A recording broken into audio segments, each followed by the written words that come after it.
नमस्कार. AW पोर्टलमध्ये आपलं सर्वांचं स्वागत आहे. बघा, लोकसभेचं इलेक्शन सध्या झालेलं आहे, परंतु आता विधानसभेचं इलेक्शन अगदी आपल्यासमोर आलेलं आहे. परंतु त्याच्यासाठी आपल्याला वोटिंग करायचं असेल तर मतदान कार्ड अतिशय महत्त्वाचं आहे. तर कोणत्याही प्रकारचं वेळ वाया न घालवता आपण मतदान कार्ड कसं काढायचं, फक्त 5 मिनिटाची प्रोसेस असेल आणि मोबाईलमधून घरी बसल्या बसल्या तुम्हाला काय करायचं आहे, मतदान कार्डासाठी अप्लाय करायचं आहे. तुमच्या घरी ऑटोमॅटिकली काय होईल, एक ना एक दिवस लगेच थोड्या दिवसांमध्ये तुम्हाला मतदान कार्ड भेटेल. तर कोणत्याही प्रकारचा वेळ वाया न घालवता आपण व्हिडिओला सुरू करूया. तत्पूर्वी तुम्ही चॅनलवर नवीन असाल तर चॅनलला सबस्क्राईब करा आणि आपलं टेलिग्राम चॅनलसुद्धा जॉईन करून घ्या. डिस्क्रिप्शन बॉक्समध्ये तुम्हाला लिंकसुद्धा देण्यात आलेली आहे. सर्वप्रथम तुम्हाला तुमच्या मोबाईलचं जे काही प्ले स्टोअर आहे, प्ले स्टोअरवरती जाऊन तुम्हाला वोटर हेल्पलाईन या ठिकाणी डाउनलोड करायचं आहे. थोडासा वेळ लागू शकतो, वेळ लागेल, पण तुम्ही कॅन्सल करू नका. व्यवस्थितपणे बघा, 20.96 MBचं हे ॲप आहे आणि या ठिकाणी बघा, या ठिकाणी इन्स्टॉल झाल्यानंतर ओपन करायचं आहे तुम्हाला. जर तुम्ही यापूर्वी रजिस्ट्रेशन केलेलं असेल तर तुम्ही मोबाईल नंबर टाका, पासवर्ड टाका आणि रिसेंड OTP या ठिकाणी तुम्हाला क्लिक करायचं आहे. परंतु जर तुम्ही OTP रजिस्ट्रेशन केलेलं नसेल तर न्यू युजर या ठिकाणी तुम्हाला काय करायचं आहे, क्लिक करायचं आहे. न्यू युजरवरती क्लिक केल्यानंतर तुम्हाला पुढे एक रजिस्ट्रेशन फॉर्म तुमच्यासमोर ओपन होईल. याच्यामध्ये तुम्हाला सर्वप्रथम तुमचा मोबाईल नंबर या ठिकाणी टाकायचा आहे आणि त्या ठिकाणी सेंड OTP यावरती तुम्हाला क्लिक करायचं आहे. म्हणजे तुमचा मोबाईल नंबर टाका आणि सेंड OTP या ठिकाणी तुम्हाला क्लिक करायचं आहे. यानंतर तुमच्यासमोर बघा नेक्स्ट पेज ओपन होईल. OTP ॲटोमॅटिकली तुमचा काय होणार आहे, व्हेरीफाय होणार आहे. त्यापूर्वी तुम्हाला फर्स्ट नेम तुमचं नाव टाका, लास्ट नेम टाका आणि तुमचं एक पासवर्ड त्या ठिकाणी टाकायचा आहे आणि ॲटोमॅटिकली तुमचं काय होईल, व्हेरीफाय OTP होणार आहे. त्याच्यानंतर युजर क्रिएटेड सक्सेसफुल या ठिकाणी येईल. त्याच्यानंतर तुम्हाला पुन्हा पहिल्या पेजवर यायचं आहे. पहिल्या पेजवर आल्यानंतर तुम्हाला मोबाईल नंबर या ठिकाणी टाका आणि तुम्ही जो पासवर्ड तयार केलेला असेल तो पासवर्ड तुम्हाला या ठिकाणी पुन्हा एकदा टाकायचा आहे. व्यवस्थितपणे मोबाईल नंबर टाका, व्यवस्थितपणे जो पासवर्ड असेल तो या ठिकाणी पासवर्ड टाकायचा आहे. यानंतर तुम्हाला काय होईल, लॉग इन होईल आणि लॉग इन सक्सेसफुली असं तुम्हाला या ठिकाणी दिसेल सुद्धा. यानंतर तुमच्यासमोर अशा प्रकारचं पेज ओपन होईल. याच्यामध्ये बरेच ऑप्शन आहेत, परंतु तुम्हाला नवीन रजिस्ट्रेशन या ठिकाणी करायचं आहे. त्याच्यामुळं वोटर रजिस्ट्रेशन या ठिकाणी तुम्हाला क्लिक करायचं आहे आणि त्याच्यानंतर क्लिक केल्यानंतर बघा पूर्णपणे पेज व्यवस्थितपणे तुम्ही लोड होऊ द्या.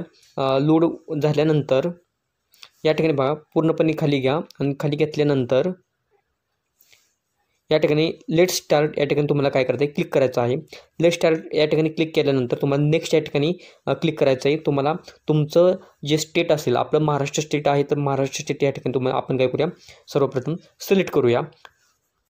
यानंतर आपला जो काही जिल्हा असेल तो आपण सिलेक्ट करायचा आहे. या ठिकाणी मी पुणे सिलेक्ट करतोय. पुणे सिलेक्ट केल्यानंतर तुम्हाला असेंब्ली कॉन्स्टिट्यूशन तुम्हाला जे मतदारसंघ असेल तुमचा तो या ठिकाणी निवडायचा आहे. व्यवस्थितपणे निवडून घ्या. माहीत असेल तर घरी विचारा. त्याच्यानंतर तुमची जन्मतारीख या ठिकाणी टाकायची. या ठिकाणी डेट ऑफ बर्थ तुम्ही या ठिकाणी टाका. यामध्ये तुम्हाला जन्मवर्ष पाहिजे असेल तर तुम्हाला या ठिकाणी 2006 आहे. म्हणजे जन्म या ठिकाणी वर्षांवरती क्लिक केलं ना, तुमचे जे काही वर्ष असतील ते येतील. स्क्रोल करा आणि तुमचं जे काही जन्म इयर असेल ते तुम्हाला टाकायचं आहे. त्याच्यानंतर लेफ्ट राईटला तुम्हाला स्क्रोल करून तुम्हाला जे काही मंथ असेल आणि तारीख असेल ती तुम्हाला सिलेक्ट करायची आहे.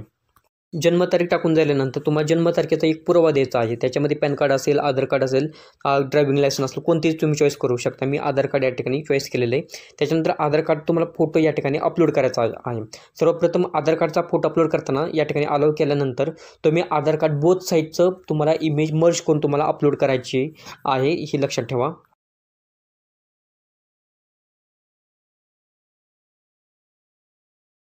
आधार कार्ड हे तुम्हाला JPG मध्ये असेल तरी चालेल, परंतु 2 MB पर्यंत तुम्हाला साईज असणं गरजेचं आहे. आधार कार्ड अपलोड केल्यानंतर आधार कार्ड प्रिव्ह्यू तुम्हाला करता येईल, पाहता येईल. त्याच्यानंतर नेक्स्टवरती क्लिक करायचं आहे. नेक्स्टवरती क्लिक केल्यानंतर पुढील पेज तुमच्यासमोर अशा प्रकारे ओपन होईल. या ठिकाणी तुम्हाला तुमचा प्रथम फोटो अपलोड करायचा आहे. फोटो अपलोड होत नसेल तर लगेच तुम्ही पुढील इन्फॉर्मेशन सुरुवातीला भरून घ्या. त्याच्यामध्ये तुम्हाला तुमचं जेंडर सिलेक्ट करायचं आहे, मेल फिमेल असेल. त्याच्यानंतर तुमचं नाव टाकायचं आहे. तुमचं नाव टाकताना कसं टाकायचं की तुमचं स्वतःचं नाव आणि तुमच्या वडिलांचं नाव अशा प्रकारे तुम्हाला नाव टाकायचं आहे. नाव पण लक्षात घ्या, तुमचं स्वतःचं नाव आणि तुमच्या वडिलांचं नाव अशा प्रकारे तुम्हाला नाव टाकायचं आहे. रिजनल लँग्वेजमध्ये ते ॲटोमॅटिकली कन्वर्ट होईल. त्याच्यानंतर तुमचं जे काही सरनेम असेल ते इंग्रजीमध्ये टाका. सरनेम इंग्रजीमध्ये टाकल्यानंतर तुम्हाला नेक्स्टमध्ये रिजनलवरती क्लिक करायचं, म्हणजे तुमच्या मराठी भाषेमध्ये ऑटोमॅटिक कन्वर्ट होईल. तुमचा जो काही आधार क्रमांक असेल तो आधार नंबर तुम्हाला यानंतर टाकायचा आहे.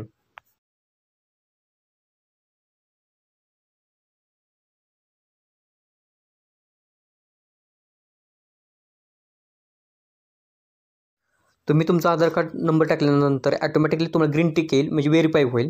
त्यानंतर तुमचा जो काही मोबाईल नंबर असेल, ॲप्लिकंटचा जो मोबाईल नंबर असेल तो मोबाईल नंबर या ठिकाणी तुम्हाला टाकायचा आहे. मोबाईल नंबर व्यवस्थितपणे टाकून घ्या. मोबाईल नंबर टाकल्यानंतर यानंतर तुम्ही काय करू शकता की तुमचं ईमेल आय डी असेल तर ईमेल आय डी टाका, किंवा तुमचं ईमेल आय डी रिलेटिव्हचा असेल तर रिलेटिव्हचा टाकू शकतो. ऑप्शन आहेत, तो काय कन्फर्म तुम्ही तो ऑप्शन चॉईस नाही केला तरी चालेल. यानंतर तुम्हाला डिसेबिलिटी प्रकार या ठिकाणी निवडायचा आहे, आणि जे काय असेल डिसेबिलिटी प्रकार तो तुम्हाला काय करायचं आहे पुन्हा पर्सेंटेजमध्ये टाकायचा आहे. पर्सेंटेज डिसेबिलिटी तुम्ही टाकू शकता. त्याचप्रमाणे बघा, डिसेबिलिटी टाकल्यानंतर तुम्हाला नेम ऑफ रिलेटिव्ह, तुमचे एखाद्या रिलेटिव्हचं या ठिकाणी रिलेशन टाईपमध्ये तुम्हाला या ठिकाणी सिलेक्शन करायचं. म्हणजे जसं की तुमचं वडील सिलेक्शन करा, किंवा आई किंवा वाईफ किंवा legal guardian in case of जे काय असेल ते. तर या ठिकाणी बघा, या ठिकाणी तुम्ही कोणतंही एका रिलेशनचं या ठिकाणी चॉईस करायचं आहे जे तुम्ही पॅन कार्डला लावू शकता. आता या ठिकाणी मी वडील सिलेक्ट केले, त्याच्यानंतर नेम ऑफ रिलेटिव्ह, तुमच्या वडिलांचं नाव तुम्हाला, आता मी वडील सिलेक्ट केले तर या ठिकाणी वडिलांचं नाव या ठिकाणी मी टाकणार आहे. त्याचप्रमाणे ते मराठी लँग्वेज रिजनल म्हणजे मराठीमध्ये तुम्हाला पुन्हा टाकायचं आहे. आणि त्याचप्रमाणे बघा, याच्यानंतर बघा लास्ट नेम इंग्रजीमध्ये आणि मराठीमध्ये सगळी इंग्रजी मराठी असं टाकायचं आहे. त्याच्यानंतर प्रेझेंट ॲड्रेस तुम्हाला ऑर्डर टाकायचा आहे. या ठिकाणी तुमचा हाऊस क्रमांक वगैरे काय असेल ते टाका. त्याच्यानंतर मराठीमध्ये पुन्हा टाकायचं आहे, इंग्लिश मराठी पुन्हा टाकायचं आहे. त्याचप्रमाणे बघा, या ठिकाणी तुमचा तालुका टाका, तुमचं गाव टाकायचं आहे. त्याचप्रमाणे मराठीमध्ये पुन्हा, म्हणजे एकदा इंग्रजी माहिती आहे, एकदा मराठीमध्ये टाकायचं आहे. त्याचप्रमाणे पोस्ट ऑफिस तुमचं टाकायचं आहे, कोणतं पोस्ट ऑफिस आहे त्या ठिकाणी. त्याचप्रमाणे मराठीमध्ये पुन्हा टाकायचं आहे. तुमचा पिनकोड टाका इंग्रजीमध्ये, आणि पुन्हा तुमचा तालुका या ठिकाणी तहसील तालुका या ठिकाणी सिलेक्ट करायचा आहे, टाकायचा आहे. पुन्हा मराठीमध्ये तालुका टाकाय तुम्हाला. त्याचप्रमाणे सिलेक्ट ऑफ ॲड्रेस प्रूफ या ठिकाणी तुम्हाला द्यायचं आहे. याच्यामध्ये बरेच या ठिकाणी डॉक्युमेंट्स दिलेले आहेत. मग त्याच्यामध्ये तुमचं गॅस कनेक्शनचं बिल असेल, आधार कार्ड असेल, इंडियन पासपोर्ट असेल, कोणतंही तुम्ही सिलेक्ट करू शकता. तर याच्यामध्ये आता मी सध्या आधार कार्ड या ठिकाणी सिलेक्ट करतो आहे. या ठिकाणी व्यवस्थितपणे आधार कार्ड सिलेक्ट करून घ्या, किंवा तुमच्याकडे दुसरं कोणतं डॉक्युमेंट असेल तर तुम्ही या ठिकाणी चॉईस करू शकता. तर या ठिकाणी मी आधार कार्ड तुम्हाला अपलोड करून दाखवतो आहे. त्याचप्रमाणे यामध्ये बघा, दोन्ही साईड फ्रंट आणि बॅक दोन्ही साईड तुम्हाला अपलोड करायचे. 2 MB पर्यंत तुम्हाला या ठिकाणी घ्यायचं आहे. आता रिलेशन टाईपमध्ये या ठिकाणी तुम्हाला पुन्हा काय पाहिजे, details of my family member or at current address with home I current reside. म्हणजे या ठिकाणी बघा, इलेक्ट्रल रोल, म्हणजे ज्याच्याकडे ऑलरेडी तुमच्या घरामध्ये कुटुंबामध्ये कोणाकडे जर हे असेल वोटिंग कार्ड असेल तर त्यांचं नाव या ठिकाणी सिलेक्ट करायचं आहे.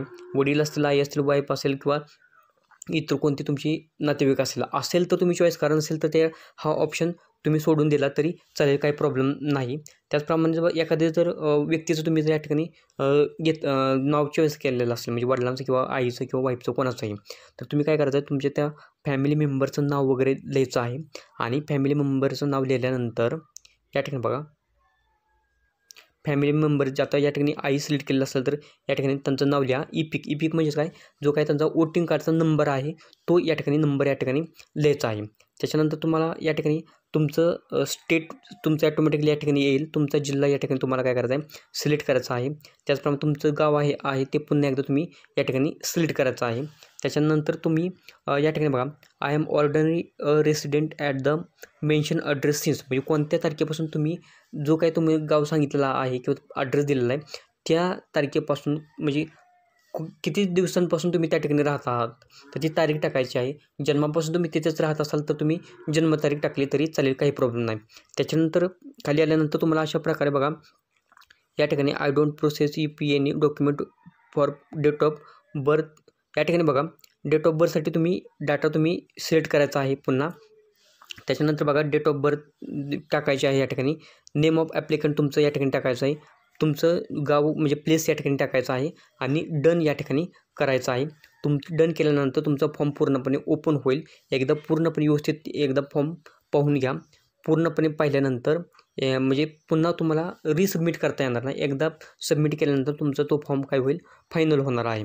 तर अशा प्रकारे एकदा व्यवस्थितपणे प्रॉपर पद्धतीने स्क्रोल करा, संपूर्ण माहिती वाचून घ्या आणि या ठिकाणी शेवटी काय करायचं आहे, तुम्हाला कन्फर्म या बटनावरती क्लिक करायचं आहे. कन्फर्म केल्यानंतर अशा प्रकारे तुम्हाला बघा थँक्स यू असं येईल. तुम्हाला एक युअर रेफरन्स आय डी या ठिकाणी तुम्हाला दिसेल. हा रेफरन्स आय डी तुमच्यासाठी अतिशय महत्त्वाचा आहे. या रेफरन्स आय डीचा वापर करून तुम्ही तुमचं स्टेटस म्हणजे चेक करू शकता. तुमचं कधी का नाही हे वोटिंग कार्ड मिळणार आहे, हे सर्व माहिती तुम्हाला या ठिकाणी मिळू शकते. आता या ठिकाणी बघा पुन्हा तुम्ही काय करायचं आहे, वोटर रजिस्ट्रेशन या ठिकाणी तुम्ही एकदा जर क्लिक केलं तर बघा या ठिकाणी काय येईल, track status of your form या ठिकाणी येईल. त्याच्यानंतर तुम्हाला चेक करायचं आहे. चेक या ठिकाणी केल्यानंतर एंटर रेफरन्स आय डी, मागाशी जो तुम्हाला आय डी मिळालेला आहे ना, तो आय डी या ठिकाणी टाकायचा आहे आणि तुमचं राज्य जे असेल ते तुम्ही सिलेक्ट करा, महाराष्ट्र. आणि या ठिकाणी ट्रेक स्टेटस या ठिकाणी तुम्हाला क्लिक करायचं आहे. त्याच्यानंतर तुम्हाला अशा प्रकारे संपूर्ण माहिती तुमची भेटल्यानंतर बघा या ठिकाणी तुम्ही फॉर्म कधी भरल्याची तारीख येईल. त्याच्यानंतर BLO अपॉइंटेड या ठिकाणी तुम्हाला चेकिंग केलं जाईल, फील्ड व्हेरीफाय होईल आणि ॲक्सेप्ट होणार की रिजेक्ट होणार यानंतर तुम्हाला सर्व ग्रीन टिक झाल्यानंतर तुम्हाला कळेल तुमचं कधी तुमचं वोटर आय डी येणार आहे, मतदान कार्ड कधी येणार हे तुम्हाला त्यानंतर